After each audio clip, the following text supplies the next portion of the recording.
On est à Chalongpir avec une vue sur Big Buddha. Et puis je vais vous montrer un petit peu, on va faire un tour à 360 degrés. Là déjà on peut apercevoir la colline de Monkey Hill, donc avec Phuket Town. Juste ensuite là-bas de l'autre côté de la baie, Panwa Cape, qu'on a déjà vu sur une vidéo. Et Kolong, une île qui est juste en face de nous. Et enfin Rawai, la pointe la plus sud de Phuket. Donc là aujourd'hui le but de la promenade va être de quitter justement le pier de Chalong et de remonter jusqu'au sommet de Big Buddha. Mais évidemment avant je voulais vous faire profiter un petit peu de cette vue magnifique sur tous ces bateaux de plaisance. Il n'y a pas beaucoup d'endroits où on peut voir ça, on a encore des longtails qui s'en vont aussi, des longtails qui reviennent, des speedboats, des bateaux de croisière, enfin il y a vraiment, c'est ça qui est vraiment génial ici, c'est qu'on a vraiment de tout. Alors en attendant, on revient vers le faux phare, au début de la jetée, et le but est de rejoindre le parking où je pourrais prendre la moto pour démarrer ce périple qui va durer, à mon avis, on a pour 10-15 minutes. Allez, il ne reste plus qu'à trouver la moto, on y va. Voilà, allez, bon, on est prêt à partir, donc maintenant direction Big Buddha.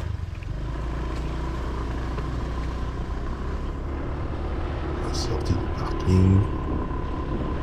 Et là, on va en direction du rond-point de Chalong. Le fameux rond-point de l'horloge, bien connu de tout le monde.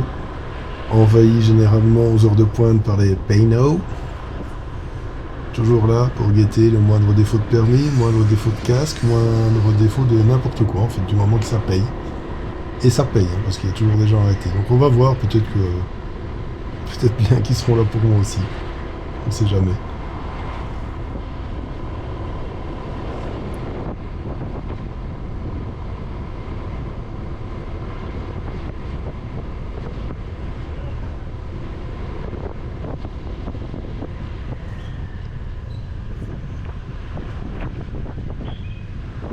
Voilà, jolie décoration dans le rond-point pour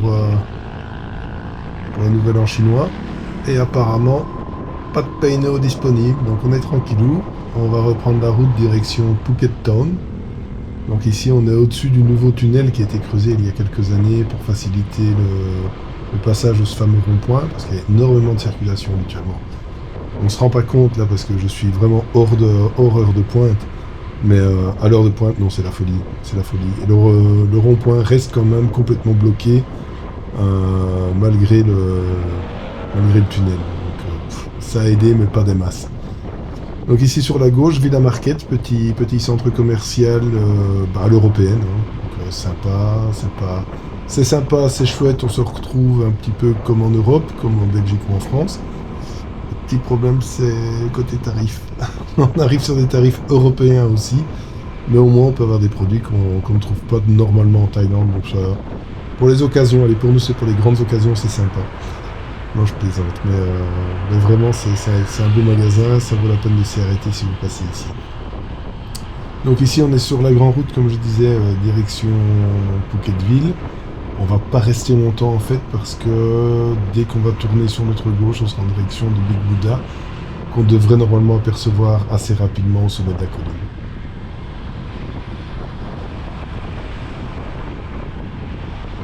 Allez, ça va passer, ça passe. Ouais, c'est passé. Pas de rétro abîmé, rien du tout. Bah, c'est pas mal, hein. Un bon début. Alors on pourrait prendre ici à gauche au feu rouge, mais la route est un peu plus jolie peut-être, un peu plus complexe et puis surtout un peu plus longue. Je vais prendre, pour montrer à tout le monde, je trouve que c'est toujours mieux de prendre le chemin le plus simple.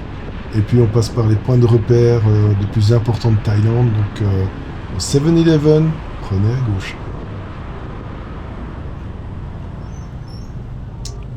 Alors, les petits soucis de la Thaïlande, les chutes en moto, le reste, bon c'est pas grave, l'ambulance est déjà là, le mec est soigné, il a l'air de se tenir bien. Mais à mon avis, il a goûté aux chutes à moto. Toujours sympa, j'espère que ça ne m'arrivera pas aujourd'hui. Je préfère pour lui que pour moi, sincèrement, mais bon. Ouais, ça va passer. Ouais, les Thaïs, ils croient toujours qu'ils ont des bagnoles. Ils ont l'impression d'être avec un camion alors qu'ils ont une cacahuète. Enfin, au moins, ça limite les accidents, parce que s'ils se croyaient sur deux, je ne sais pas où on en serait. Sincèrement, vaut mieux qu'ils forcent pas trop, ça fait moins d'accidents. On a déjà, grosso modo, je ne sais plus, c'est un ou deux accidents à l'heure sur la Thaïlande, avec un mort évidemment. Alors là, on voit qu'on se dirige quand même vers les collines.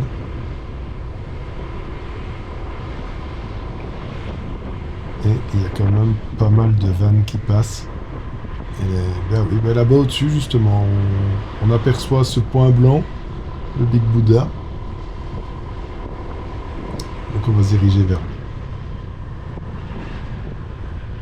Sincèrement, la route ici, c'est pas mal quand même. C'est vraiment... Ça a beau être très touristique, parce qu'il faut pas se le cacher, ça l'est.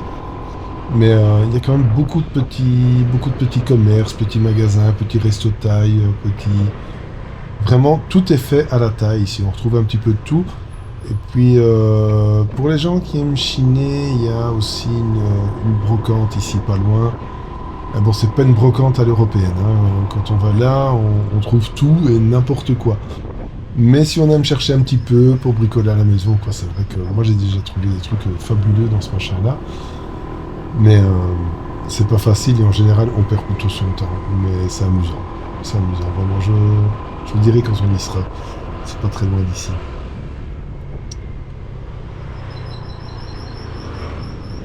Alors, en tout cas, on voit quand même qu'il y a beaucoup de gens qui sont partis jusqu'à Big.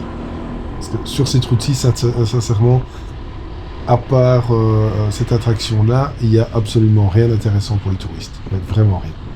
Ce truc qui est dommage, je trouve, c'est quand on regarde, la plupart des touristes prennent la route ici, bah, comme on le voit, avec des taxis, avec des vannes.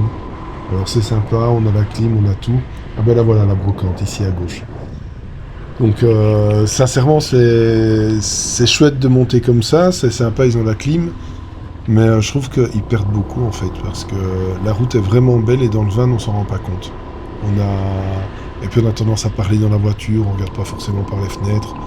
Et on se rend pas compte de tout ce qu'on a de beau autour de soi. On est vraiment parti d'un point A, on arrive à un point B, basta, c'est fini. Mais voilà. Alors ici on va passer à côté d'un autre point célèbre pour Phuket, c'est le Tiger. Pas le Muay Thai, mais le parc à tigres, qui est controversé. Après, on dit qu'ils sont, voilà, c'est juste ici. On dit que il y en a plein qui disent les tigres sont drogués, d'autres qui disent non, c'est parce qu'ils sont jeunes. D'autres disent oui, mais non, mais ils sont bien dressés, on les prend quand même après les avoir nourris, après ci, après ça. Enfin bref, c'est de la discussion. Sincèrement, j'ai jamais été visiter ce truc-là. Je suis pas intéressé tout simplement. Et donc j'ai aucun avis sur la question parce que j'en sais rien. Donc voilà, tout ce que je sais, c'est qu'il y a des tigres. Donc voilà, ici on commence tout doucement à monter, hein, la moto commence à souffrir. Surtout que c'est un petit 125 cm3, c'est pas top top. Et on voit pas bien hein, sur les vidéos, on devine, mais ça grimpe, vraiment ça grimpe. Là, ma petite moto, elle donne vraiment tout ce qu'elle a dans le bidon. On n'aura pas plus. Allez, on va quand même doubler un peu.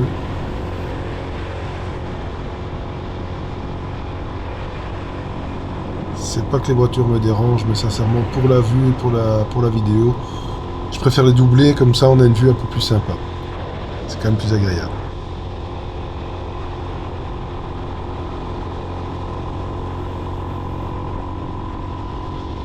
Alors comme je disais, dès qu'on arrive dans les collines comme ça, on a quand même... Le paysage commence à se dessiner à gauche, on commence à voir deux, trois choses, enfin en dehors des barrières. Il y a quelqu'un qui a eu la bonne idée d'en mettre. Mais ça vaut la peine de s'arrêter régulièrement quand on monte ici. Bon, alors il y a quelques cahutes sur le côté. Cahute ou café, ça dépend, hein. On peut tout avoir. Et franchement, ici, déjà à ce niveau, si on n'est pas très haut, mais le point de vue sur Chalong, bah, c'est quand même sympa. Ça reste sympa, ça vaut toujours la peine de s'arrêter. Quand on monte là, bon, moi ici, je connais la route, donc je trace ma route. Mais c'est vrai que quand on le fait pour la première fois, c'est l'avantage aussi de le faire en moto. Dès qu'on a un petit point de vue, dès qu'on a quelque chose qui semble bien, ben, on peut s'arrêter. Ce qu'on ne peut pas faire en van. Donc c'est moins... Comme je le dis, c'est toujours sympa. Évidemment, les quads pour les touristes. Ça non plus, je sais pas trop ce que ça vaut. Moi, je suis pas fanat, je préfère. Je suis un peu débilos, hein, mais je fais plutôt du cross avec ma petite 125. Pas adapté du tout, mais j'arrive à faire les circuits des quads. Donc je me dis qu'en quad, ça doit pas être topissime, donc je préfère pas le faire. Comme, comme d'autres choses, comme par exemple, je crois qu'on va y arriver d'ailleurs. Ah bah non, ici on est encore sur des attractions quad et les éléphants, comme je disais. Là par contre, là j'ai un avis un peu plus tranché. Les éléphants pour le travail, pour débarder et faire comme les chevaux de trait en Europe, je suis assez d'accord. Commencer à mettre deux gros Américains sur le dos de l'éléphant, par contre, je trouve que c'est un manque de respect total et puis c'est lui faire mal pour le plaisir. Moi je vois quand les Karnak montent sur l'éléphant, ils montent toujours sur les épaules avant. Enfin, c'est à l'avant les épaules, mais ils grimpent sur les épaules, donc le poids du Karnak repose sur les pattes, pas sur le dos et en plein milieu. Donc, bon, je dis rien, je commence pas à faire de polémique sur le sujet, mais je suis d'avis que c'est pas responsable et pas respectueux. Bon, après, chacun son avis aussi sur la question. Voilà, la vue déjà, là, on aperçoit une belle vue sur Phuketville. Vraiment le nord de Chalong. Ah, je devrais peut-être m'arrêter mieux et me poser, mais le jour où vous ferez la route, vous le ferez. Ou alors, si vous avez envie que je fasse toute la montée ici une nouvelle fois et m'arrêter à chaque point de vue possible, alors moi, si vous le demandez, je le ferai. Hein, c'est pas loin de chez moi. J'aime bien la route, donc ça me pose pas de problème, mais je peux le faire à l'occasion. Ici, de nouveau, on voit des éléphantaux, les éléphants, etc. Après, ça reste beau, hein, les éléphants. C'est pas. J'aime bien les voir quand même, mais je préfère les voir parfois sur la région au nord de Patong, sur la route de Kamala. On a souvent les éléphants qui rentrent le soir et qui empruntent la route avec leur carnac. Et, euh, et là, c'est chouette parce qu'on les voit vraiment marcher le long du chemin, euh, un petit peu nonchalamment. En fin de journée, comme ça, c'est toujours une belle vision. Moi, j'aime bien. Ouais, lui, je sais pas ce qu'il fait. À mon avis, il est resté bloqué dans la côte.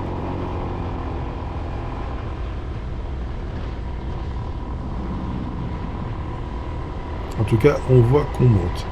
Ici à droite aussi, par exemple, encore un petit café avec une vue sur Phuket. Ça vaut la peine de s'arrêter sur un de ces cafés. Bah ouais, allez, on va s'arrêter ici.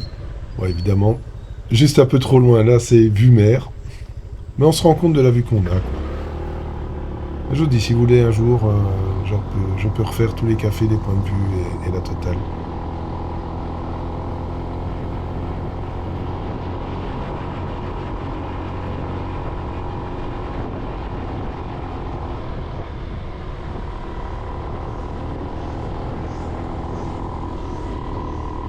Là, on est vraiment près du sommet. Vraiment tout près.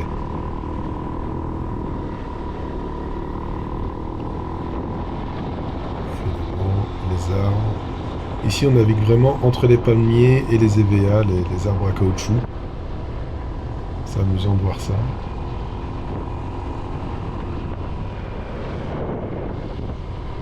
Là aussi, hein, on est vraiment sur un point de vue.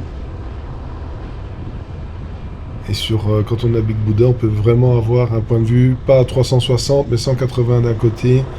Et quand on se met de l'autre côté du Big Buddha, on a 180 degrés sur l'autre face. Donc en fait, depuis là-bas, sur 50 ou 100 mètres de différence, on peut sincèrement avoir une vue sur la totalité de l'île de Phuket.